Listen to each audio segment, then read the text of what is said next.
भाई जियो दगा बाजी न करियो आंदोड़ा दगा बाजी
बोले गोविंद भगवान की सच्चे दरबार की।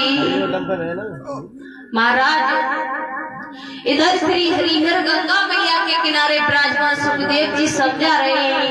फिर उत्तरानंद राजा परीक्षित, हमने आपको बड़ी विभिन्न प्रकार की कथा श्रवण कराई। इधर कार्तिकेय जी ने जब तारक का वध किया है, उसके बाद भोले बाबा के पर्वत पर बड़ी खुशहाली आई है, क्योंकि भोले बाबा मैया पार्वती का विवाह हो चुका है। उनके धीरे धीरे समय के अनुसार एक पुत्र की भी प्राप्ति हुई है महाराज। और जब घर में आपने देखा होगा कोई संतान हो जाए, किसी के पुत्र हो जाए, तो उस घर की खुशी महाराज चौगुनी हो जाती है।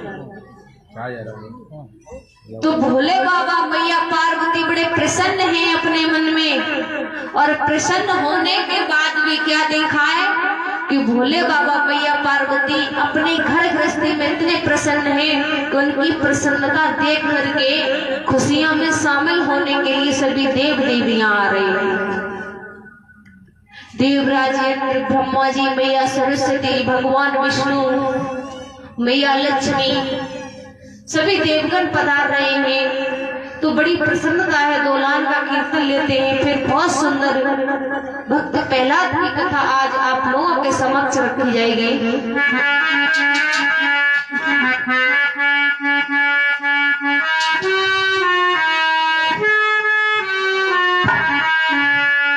सभी माता बहना बोलेंगे, क्योंकि कहते हैं ना भोलेनाथ बड़े ही भोले वाले हैं। भाले भी हैं, भोले भी हैं, लेकिन भोले ज्यादा हैं। भाले जब बनते हैं जब उन्हें दैत्यों का संहार करना होता है महाराज, लेकिन इतने भोले कि आप एक बेलपत्र चढ़ा दोगे ना तो वो भी पूजा आपकी स्वीकार कर लेंगे। तो सभी भाव से बोलेंगे कि शिव शंकर के घर में बिगुल बाजे, बिगुल बाजे, पार्वती भोला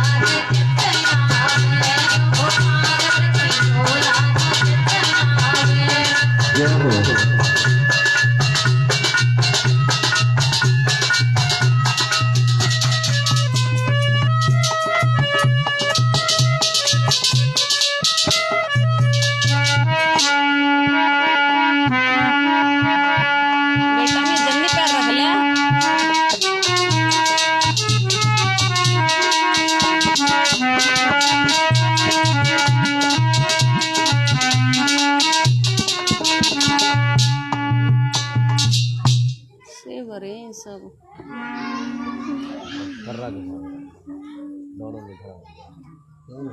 खुल के बोलो कर, हिचकिचा मत मैं गंत गा रहा हूँ, अच्छा गा रहा हूँ।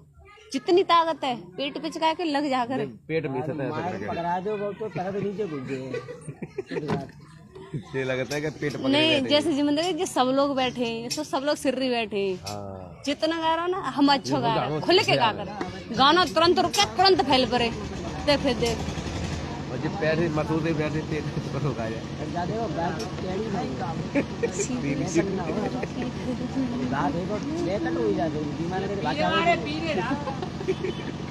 नहीं सोच तो है कि मैं गाऊं तब तक गाना निकल ले तो है।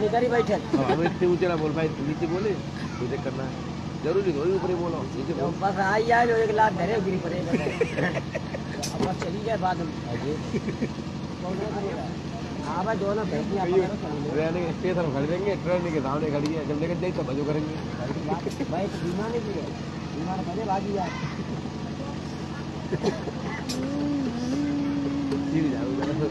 जीत पाल जाते अगर रहे ट्रेन में राम बरल ना गाय पास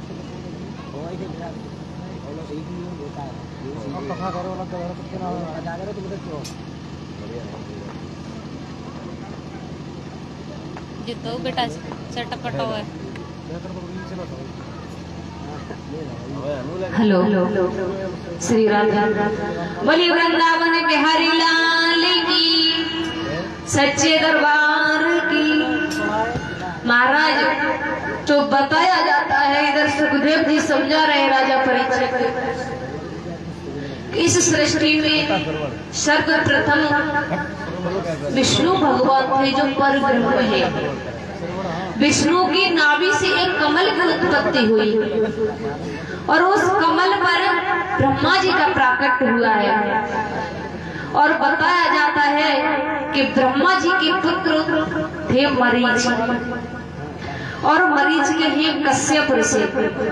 इन कश्यप ऋषि की 4 पत्नियां थी, क्योंकि जब सृष्टि का आरंभ हुआ था महाराज तो इस सृष्टि में कुछ भी नहीं था। तो कश्यप ऋषि की 4 पत्नियां थी। एक का नाम था कद्रु, दूसरी का नाम था बनका, एक दिति, एक अदिति। अब महाराज कहने वाली बात ये है कि जो मैया कद्रु थी ना, मैया कद्रु जो कश्यप ऋषि की पत्नी थी, जिनसे ये नाग है ना यानी सर्प की उत्पत्ति हुई है मैया कद्रु से। एक मैया थी बनका, जिनसे पक्षियों की उत्पत्ति हुई है जिनके पुत्र थे गरुड़ देवता और अरुण देवता। अरुण देवता है ये सूर्य भगवान के सारथी हैं। गरुड़ देवता भगवान विष्णु के वाहन हैं। अब बची मैया अदिति और मैया अदिति। तो मैया अदिति से देवताओं की उत्पत्ति हुई है और मैया अदिति से देवताओं की उत्पत्ति हुई है। तो महाराज उन्हीं मैया अदिति के पुत्र हैं। आपको रात्रि में श्रवण करने के लिए मिला था कि एक बार पृथ्वी का हरण करके कश्यप ऋषि का पुत्र था जिसका नाम था हिरणाक्ष, जो पृथ्वी का हरण करके ले जाता है। और हरण करने के बाद महाराज जो जिला सूकर क्षेत्र है उधर सूकर क्षेत्र में ले जाकर के दंगल में पृथ्वी को छुपा दिया उस हिरणाक्ष ने। क्या नाम है बेटा इसका? अर्पिता। और ये 11 रुपए नन्ही मुन्नी कन्या अर्पिता, इसकी तरफ से भगवान से यही दुआ है, प्रभु ये बेटी बड़ी हो, अपने मम्मी पापा का नाम रोशन करे, अपने गांव का नाम रोशन करे। बोलिए गोविंद भगवान की। तो भगवान विष्णु शूकर का रूप धारण करके जाते हैं और मैया पृथ्वी को उस हिरणाक्ष का वध करने के बाद लेकर के आते हैं, जिसे हम और आप मार्गश्री के रूप में मनाया जाता है। वो दिन आज भी उस दिन का नाम है मार्गश्री, जो शूकर क्षेत्र हर की पौड़ी बताया जाता है। वहां से मैया पृथ्वी को लेकर के आई थी। जब हिरणाक्ष का वध हो जाता है तो ये बात हिरण्यकश्यप को पता चलती है महाराज। तो हिरण्यकश्यप एकदम व्याकुल हो जाता है। एक चीज थी महाराज कि ये जो दैत्य थे ना, ये सबसे पैर रखते थे, लेकिन अपने भाई से, अपने पुत्र से, अपने परिवार से बहुत प्रेम करते थे। तो जब इसे ये पता चला है कि मेरे भाई की मृत्यु हो गई है और मृत्यु किसी और ने नहीं, विष्णु ने मेरे भाई को मारा है, तो एकदम से इसने मन में ठाना कि मैं विष्णु से बदला जरूर लूंगा। इधर घर पर आया तो उसकी मैया जो थी दिति, वो रो रही है महाराज। तो हिरण्यकश्यप समझाने लगा है भैया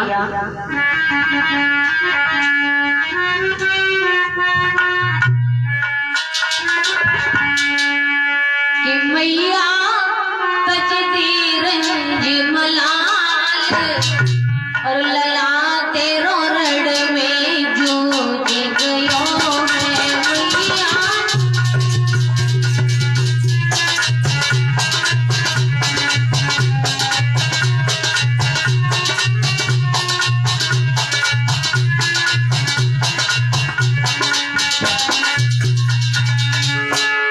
कहने लगा समझा कर माँ, अरे तेरा बेटा कोई साधारण नहीं था, बड़ा बलवीर था, बहुत बड़ा वीर था, क्योंकि उसे मारने के लिए स्वयं विष्णु को आना पड़ा। तो छोटा तो नहीं हुआ ना। और रण में मारा गया है, तो रण में जिसका भी बेटा मारा जाता है तो वो मैया रोती नहीं है, नहीं कोई सोच विचार करती है, बल्कि उल्टा खुशियां मनाती है कि मेरा बेटा वीर गति को प्राप्त हुआ है।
अरे आप प्रसन्न हो जाओ, क्योंकि तुम्हारा बेटा युद्ध करते हुए मारा गया है।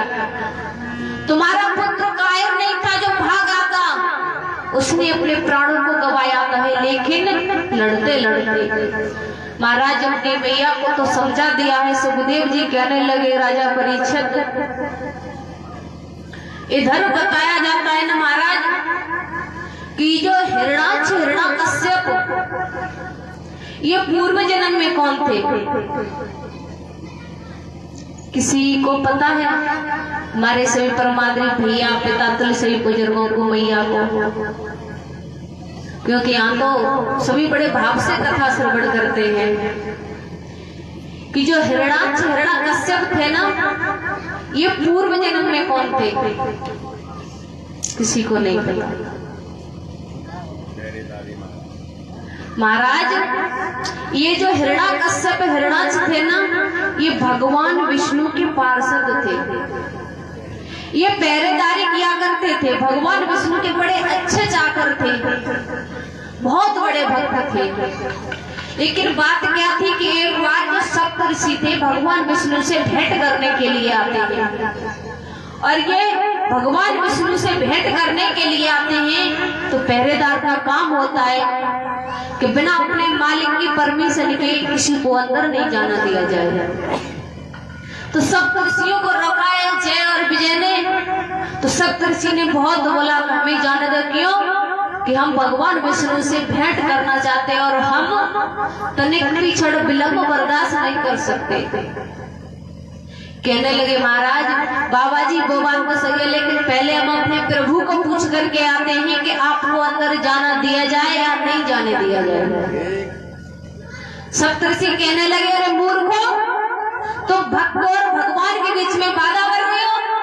जाओ, मैं तुम्हें अभी साफ देता हूँ, तुम दैत्यगिरी कर रहे हो, जाकर के दैत्य बन जाओ। जब ये बात उन्होंने मिली तो उन्होंने दोनों जय विजय ने हाथ जोड़े। तब तक भगवान विष्णु अंदर से बाहर आए। अब सप्तऋषियों से कहा, करे ऋषिवर आप दर्शन के लिए आए, अच्छी बात है, हमारा सौभाग्य है आप हमारे दर्शन के लिए आए, लेकिन आपने इन्हें साफ दे दिया ना, ये कुछ अच्छा नहीं हुआ। सप्तऋषि कहने लगे, प्रभु साप तो एक बार दे दिया जाए तो असफल नहीं होता, इन्हें साप तो भोगना पड़ेगा। विष्णु भगवान बोले, तो इस साप से मुक्ति का मार्ग भी आप ही बता दो। तो सप्तऋषि कहने लगे हैं कि हाँ, साप से मुक्ति का मार्ग है। क्या है? या तो आपके ये मित्र बनकर ये 7 जन्म तक दैत्योनि भुगते, 7 जन्म तक, या फिर आपके शत्रु बनकर ये 3 जन्म दैत्योनि भुगते। अब आप समझदार हो, इन्हें क्या करना है? तो जय विजय ने जवाब दिया, प्रभु हम आपसे एक क्षण एक पल दूर नहीं रह सकते, हम 7 जन्म कैसे आपसे दूर रहेंगे? तो इसीलिए हमें दैत्योनि 3 जन्म वाली शत्रु बन के रहना मंजूर है। बोलिए गोविंद भगवान की। तो ये हिरण्याकश्यप और हिरणाक्ष एक जन्म में रावण और कुंभकर्ण हुए महाराज। और ये बताया जाता है कि शिशुपाल और दंतवक्र भी यही होनी थी, जय विजयी बने थे। और तीसरा जन्म है वो हिरण्याकश्यप। बोलिए गोविंद भगवान की, सच्चे दरबार की। महाराज धीरे धीरे समय व्यतीत होने लगा। हिरण्याकश्यप ने अपनी पत्नी कद्रू से कहा है कि कयादो एक बात बताएं। हाँ, हम भगवान ब्रह्मदेव की तपस्या करने के लिए जाएंगे। कयादो मैया कहने लगी, जाओ प्रभु। अरे तुम कौन सा हमारे रुकने से रुक जाओगे, तुम्हें तो जाना ही है, तो जाओ। कहने लगे चलो ठीक है। तो कयादो से कहा है कि कयादो अब अपना ध्यान रखना, और हम तपस्या करने के लिए जा रहे हैं। हिरण्याकश्यप जाकर के जंगल में पहुंचाए महाराज। जैसे जंगल में पहुंचाए तो एक बताया जाता है बट वृक्ष के नीचे बैठ करके तपस्या कर रहा है,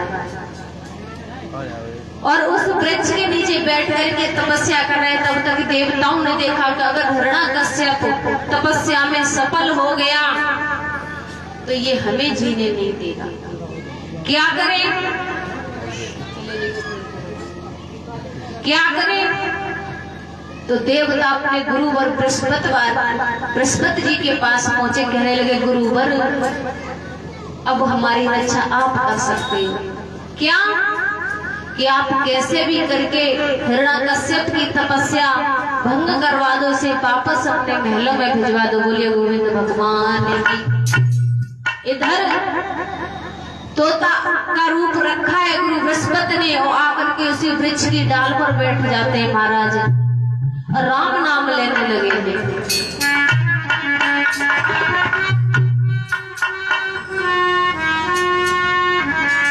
अरे रटते रहो राम को, करते रहो काम को, रटते रहो राधे राधे श्याम को, सीता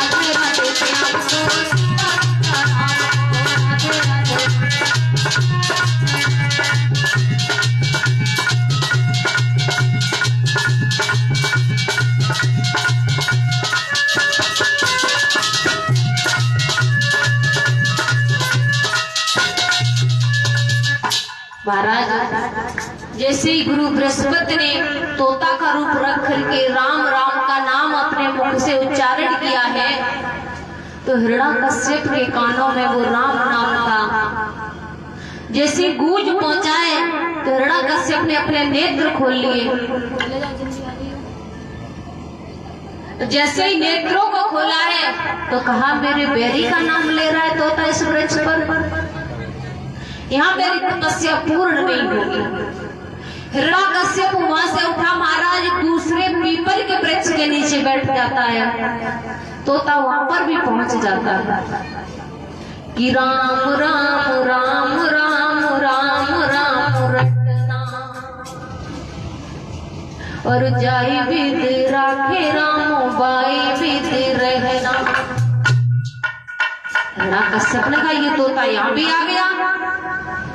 अरे आज का दिन ही खराब है, मैं आज अपने महलों में वापस जाता हूँ, कल फिर आऊंगा, किसी तीसरी जगह पर जाऊंगा, तब अपनी तपस्या करने के लिए बैठूंगा। महाराज हिरण्यकश्यप ने तपस्या तो नहीं की, महलों में वापस आया और कयादो मैया ने जैसे ही देखा कहने लगी स्वामी अरे तुम तो तपस्या करने के लिए गए थे, इतनी जल्दी घर पर आ गए, क्या हुआ तपस्या करके नहीं आए या करने नहीं जाओगे? कहने लगे गया तो तपस्या करने तो गए थे, बैठ भी गए, लेकिन एक तोता था ना वो मेरे बैरी का नाम ले रहा था। क्या किया स्वामी? कहते ना महाराज कि अगर पत्नी सी हो ना तो अपने पति को किसी भी मोड़ पर मोड़ सकती है। पति कितना भी अवगुणी हो उसे सुधार सकती है। इधर कयादो मैया भगवान विष्णु की बहुत बड़ी भक्त थी। कहने लगी स्वामी क्या बोला आपने? तोता आपकी बैरी का नाम ले रहा था कि हाँ। क्या कह रहा था तोता? तोता कह रहा था राम राम राम। कयादो मैया ने कहा क्या हमने सुना नहीं, फिर से बोलना। स्वामी हाँ जैसे मैं तपस्या करने के लिए बैठा हाँ तो तोता कह रहा था राम राम नारायण नारायण नारायण। हमने सुन नहीं पाया, फिर से बताना क्या कह रहा था तोता? कितनी बार बताऊं? वो तोता कह रहा था नारायण नारायण नारायण नारायण। महाराज कयादो ने हिरण्यकश्यप के पैर दबाना आरंभ कर दिए और इतना ही नहीं, धीरे धीरे कयादो मैया ने 108 बार राम राम नाम हिरण्यकश्यप ने मुख से कह दिया। और जब हिरण्याकश्यप के मुखारबिंद से राम राम नाम उच्चारण करवा लिया, तो यादव मैया समझ गई कि अब कुछ न कुछ अच्छा जरूर होगा। और महाराज ये बात सुन करके बताया जाता है कि भगवान की कृपा से उसी समय के ये भक्त पहला थे ना, कहते हैं, इसलिए तो बताया जाता है कि मैया जब भी गर्भवती हो, गर्भावस्था में हो, तो महाराज ये फिल्में, सीरियल, लड़ाई झगड़ा ये नहीं करना चाहिए। जितना हो सके मुख से मीठी वाणी बोलनी चाहिए, जितना हो सके राधे नाम जाप करना चाहिए, जितना हो सके रामायण धार्मिक चीजें बहुत आती है उन्हें देखना चाहिए, सत्संग करना चाहिए, तो बच्चा भी भक्त पैदा होगा। उसी समय का मैया गयोधन ने गर्भ धारण कर लिया। महाराज हिरण्याकश्यप फिर से जाता है तपस्या करने के लिए, और जैसे ही देवराज इंद्र ने गुरु बृहस्पति को भेजा तो वो तो नाकाम होकर के वापस लौटेंगे। हिरण्याकश्यप तपस्या करने के लिए बैठ जाता है, इंद्रदेव को चैन नहीं पड़ा। दुलान का कीर्तन लेते हैं, फिर देखते हैं।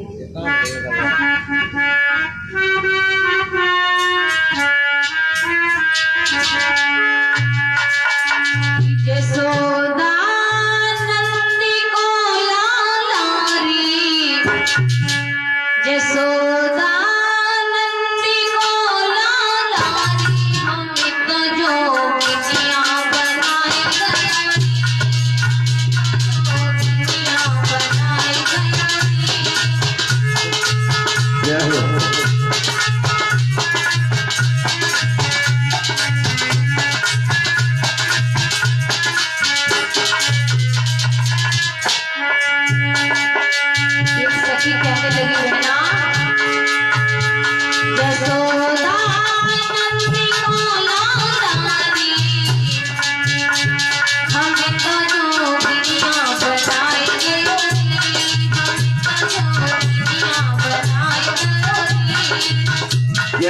राधे राधे।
बोलिए गोविंद भगवान की, सच्चे दरबार की।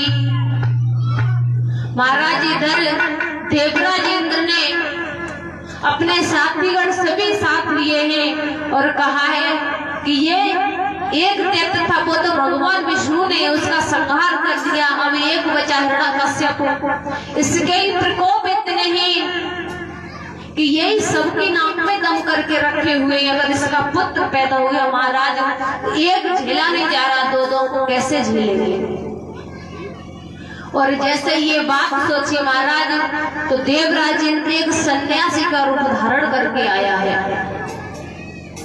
और कयादो मैया के पास भिक्षा मांगने के लिए आया। और जैसे कयादो मैया भिक्षा देने के लिए आए तो कयादो मैया का अपहरण कर लिया है और जैसे ही अपहरण करके ले जाने लगाए महाराज तब तक देवर्षि नारद आ जाते हैं। देवर्षि नारद ने कहा है अरे इंद्र, अरे ये क्या कर रहे हो, आपको पता है कि अबलाओं को अपहरण करना कितना बड़ा अपराध है और आप यही कर रहे हो।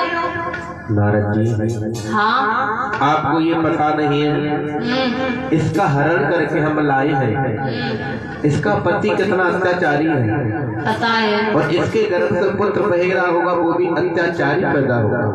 अरे देवराज इंद्र, हाँ, आप चिंता मत करो। क्यों?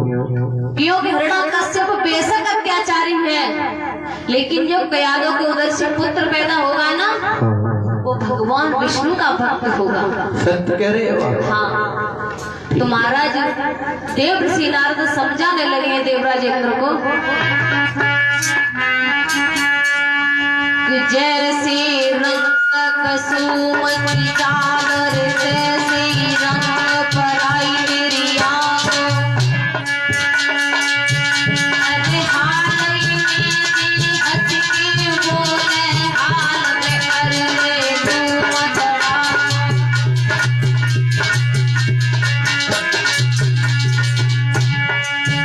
अरे घोड़ की नाद कपड़ा में करे तमे महल छटे सबरे कपड़ा को।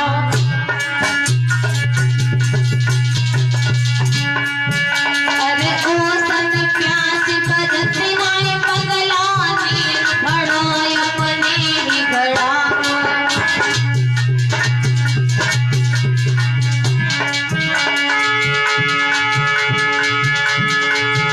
अरे प्रीत न करियो परदेसी प्रेमी ना रोई रोई रही जाऊं। अरे प्रीत पड़ोसी की नीति है, भोर भोर में ना मिल जाए। क्या हो?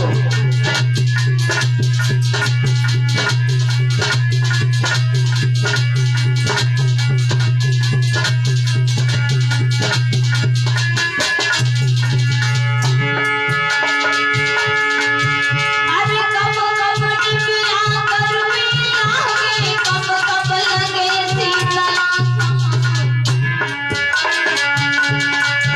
अरे कब कब भैया पेरी लागे, कब कब लगे दाई शीतला।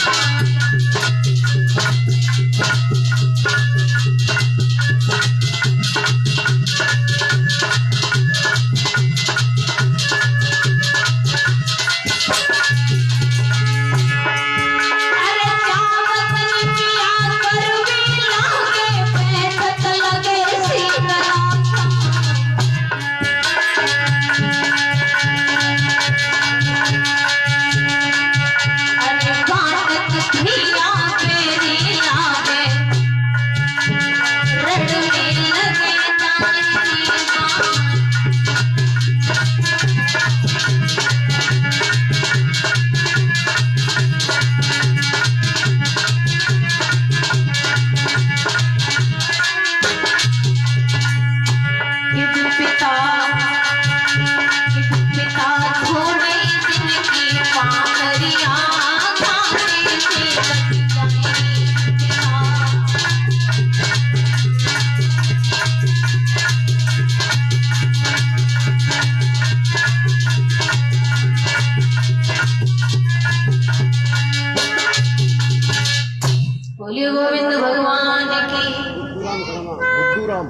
और ये 21 रुपए प्रभु की कथा में दान कर रहे हैं। बेटा लला क्या बात है? ये देखो भैया, ये सीखना बिजली मैन ये तो पूरे हनुमान है। हाल इतने ऊंचे चढ़ी उतरी हुआ हुआ। क्या बात है? ये देख ले बोले गोविंद भगवान की। लाइन लाइन बनेंगे भैया जी। लला क्या बात है बेटा? टेंट पे बसवे कराता है। बच्चे का चमक भैया। बोलिए सच्चे दरबार की। तो 21 रुपए पुत्तूराम अंकल जी की तरफ से प्रभु की कथा में अर्पण हुए। ये भक्त हमेशा फूलों की तरह मुस्कुराते रहे। महाराज देवसी नारद समझाते हैं कि राजा इंद्र आप चिंता मत करो, ये जो कयादों के उदर में जो गर्व पल रहा है वो भक्त पैदा होगा। हाँ, ये बात सुनकर के देवराज इंद्र तो वापस चले जाते हैं महाराज, और कयादों मैया को लेकर के देवसी नारद भद्र का आश्रम में पहुंचते हैं। और उस आश्रम में सत्संग में मैया कयादों रहने लगे। धीरे धीरे समय व्यतीत होने लगा है और एक समय वो भी आया महाराज कि जब वो मैया के उदर से एक पुत्र पैदा हुआ कयादों के गर्भ से, जिसका नाम था देवसी नारद ने सभी ऋषिगणों को समागम करा के और उस पुत्र का नाम रखा भक्त प्रहलाद। इधर जंगल में राक्षस की तपस्या पूर्ण हो जाती है महाराज, क्योंकि बताया जाता है उसने इतनी कठोर तपस्या की कि उसके शरीर में कीटों ने चींटाओं ने घर बना लिया है। इतनी कठोर तपस्या की।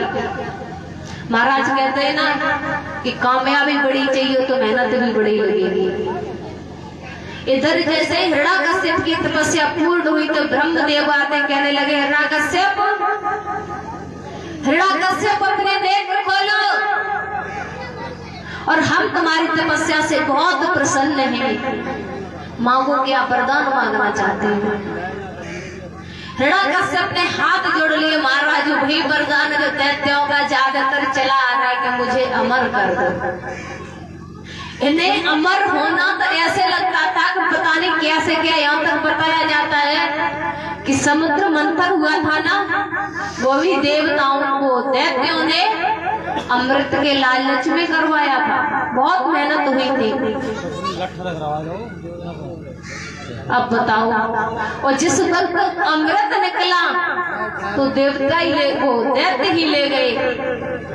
तो फिर देवताओं का दैत्यों का युद्ध हुआ और गरुड़ की सहायता से उस अमृत को ले जाकर के इंद्रासन में रख दिया गया। बोले गोविंद भगवान की। विजय कुमार भैया। और 21 रुपए जोरदार तालियां हो जाए हमारे परम आदि परम सम्मानित विजय कुमार भैया जी की तरफ से प्रभु की कथा में अर्पण कर रहे हैं। भगवान से ही कामना कांक्षा है, भगवान ऐसे भक्त हमेशा फूलों की तरह मुस्कुराते रहे और इन भक्तों पर हमेशा अपनी दया दृष्टि बनाए रखें। ये भक्त हमेशा धर्म के रास्ते पर चलते रहे कि हर एक मनोकामना पूरी होती रहे। बोलिए गोविंद भगवान की। महाराज जैसे ब्रह्मदेव हिरण्याकश्यप के सामने आते हैं।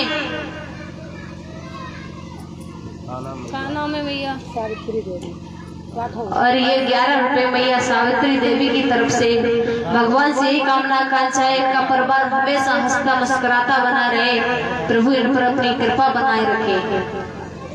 तो महाराज ब्रह्मदेव ने कहा है, इधर सुखदेव जी समझा रहे हैं राजा परीक्षित कि आप हमसे वरदान मांग लो। तो हिरण्याकश्यप कहने लगा, प्रभु हमें अमर कर दो।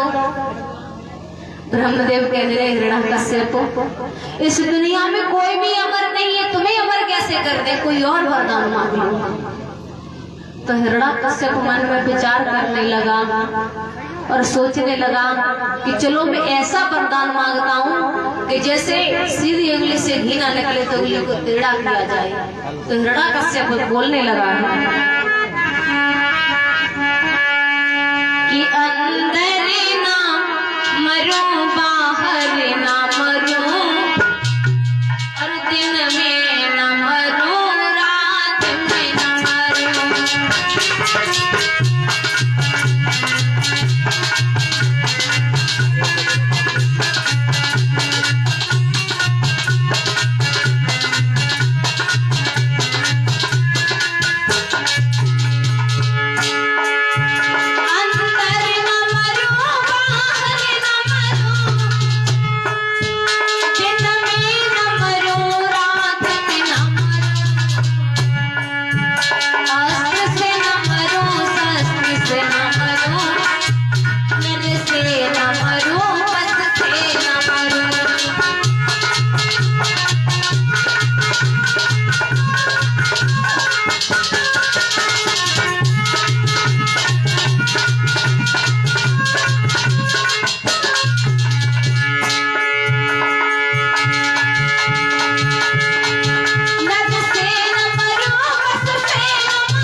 भगवान की। लला अरे कन्हैया कहा बेटा पकड़ में नहीं आएगा क्या बात बालक को नहीं पकड़ता होगा। जोरदार तालियां हो जाए। बोलिए गोविंद भगवान की।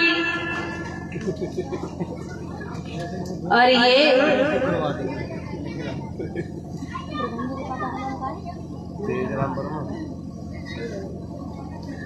ये परम आदि परम सम्मानी श्रीमान जी तेजराम वर्मा जो हमारे परम सम्मानी प्रधान जी हैं, उनके पिताजी हैं 101 रुपए प्रभु की कथा में दान कर रहे हैं। भगवान से ही कामनाएं प्रभु जिस खजाने से धन आया दिन दोनों रात चौगुना बढ़े। और ये भक्त इतने धर्म की राह पर चल रहे हैं और धर्म की राह पर आगे बढ़े। ये हमेशा इनका परिवार फूलों की तरह मुस्कुराता रहे। बोलिए गोविंद भगवान की। भैया एक काम करो या बोल दो ऐसे नहीं रखाएगा।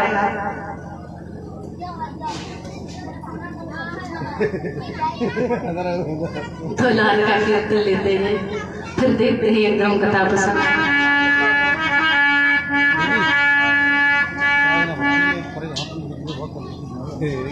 चालू कर रही तो आगे सांप की तरह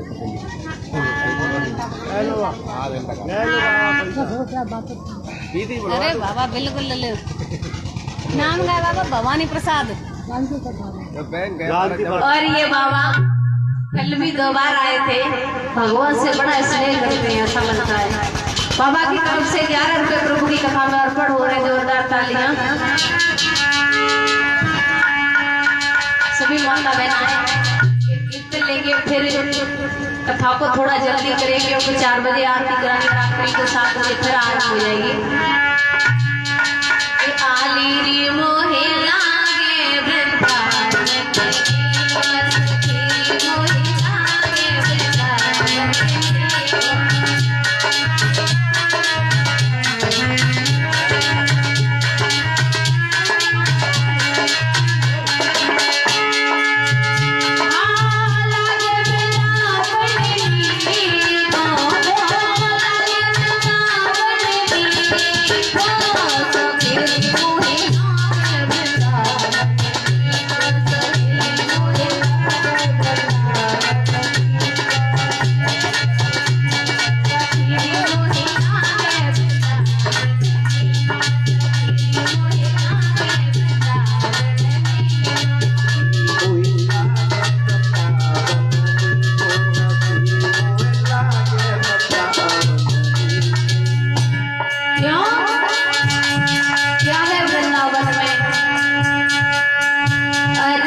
जय हो।